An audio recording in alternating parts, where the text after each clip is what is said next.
I will never erase from memory the expression on Patricia Bellwether's face the moment she used her HOA master key to force her way into my home. She froze in the doorway, the key still dangling in the lock, her mouth wide as she gawked at the two police officers lounging casually on my sofa. Officer Thompson glanced up from his coffee and, in the most unshaken tone imaginable, remarked, "Well, well, right on schedule."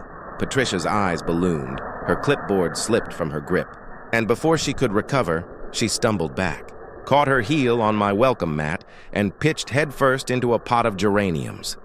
But let me rewind 2 weeks to explain how events led to that scene. My name is Daniel Morrison. After 3 decades as a corporate accountant, I had taken early retirement and moved into a modest ranch-style home at 4729 Maple Grove Circle in Riverside Heights. The house was everything I wanted: blue shutters, a neat garden, and the promise of quiet mornings filled with crossword puzzles and afternoons reserved for naps. It seemed like the perfect suburban retreat. And then came Patricia Bellwether, HOA President Extraordinaire. Patricia wore her title like a decorated officer wears a uniform. She even carried a laminated badge with the word President stamped in oversized block letters. 3 days after I moved in, she marched to my door, blazer so rigid it looked capable of standing without her, and rapped sharply on the frame. "Mr. Morrison!" she barked without introduction. "I noticed you failed to submit your landscaping approval forms." I explained nothing had been altered yet.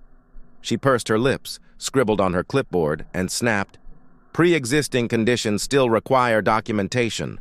Also, your mailbox is 7/10 of an inch too tall." That was the beginning of Patricia's campaign. She inspected my lawn with a ruler, objected that my hose was coiled counterclockwise instead of clockwise, and even attempted to penalize me for curtains she claimed created an aesthetically disruptive neutral zone. When I refused to swap them out, her eyes narrowed. "We'll see about that. Mr. Morrison, the HOA has ways of dealing with troublemakers." From then on, her behavior escalated. She parked across the street with a camera lens the size of a telescope. She gossiped at HOA meetings, spreading tales of suspicious deliveries to my home, the microwave I'd ordered from Best Buy, no less. She even suggested I was operating a business because I carried a laptop bag once. At one point, she denounced the font on my house numbers as aggressively modern. Things worsened after I put up a bird feeder. At 7 sharp on a Saturday morning, Patricia pounded on my door, shouting accusations of unauthorized wildlife attractants. When I pointed out the bylaws contained no such restriction, she scrawled across her clipboard and crowed, "They do now! Emergency amendment passed last night." That was the moment I realized I needed protection. I installed security cameras, highly visible and fully compliant with local law. Patricia despised it. Within days, she was rallying neighbors, claiming I was spying on them. She convened an emergency HOA meeting, theatrically labeling it the surveillance situation at 4729 Maple Grove. I attended and explained the cameras only covered my own yard. Patricia turned crimson, sputtering about privacy, until 78-year-old Gladys Palmer quietly raised her hand. "Patricia," she said, "didn't you put cameras on the community mailbox last year to catch people leaving it open?" The silence that followed was deafening. Patricia's mouth opened and shut like a beached fish. I knew then she'd retaliate, but I underestimated how far she'd go. Small disturbances began appearing. My trash cans shifted, my doormat slightly moved, my back gate left ajar. One evening, I returned to find the gate wide open. Nothing was missing, but it was obvious someone had entered my yard. I filed a police report and provided footage from my cameras. Though the image quality was poor, the outline was unmistakable. The intruder wore a blazer as stiff as armor. Officer Thompson reviewed the tape, sighed, and said gravely, "We've had complaints about this HOA president before. She seems to believe that Master Key gives her carte blanche to enter any property." He explained that HOA master keys were meant strictly for real emergencies, fires, floods, or situations where immediate access was necessary, not for personal snooping. He advised me to change my locks, then handed me his card with a calm warning. "Call me directly if this escalates." I had no idea I'd need that number so soon. The very next morning, my security cameras caught Patricia standing outside my house. Binoculars pressed to her face as she tried to peer through my windows. When I confronted her, she breezily claimed she was doing a routine exterior compliance inspection. I ordered her off my property, and she stormed away muttering something cryptic about Phase 2. I didn't know what that meant, but I suspected I was about to find out. I immediately called Officer Thompson to update him.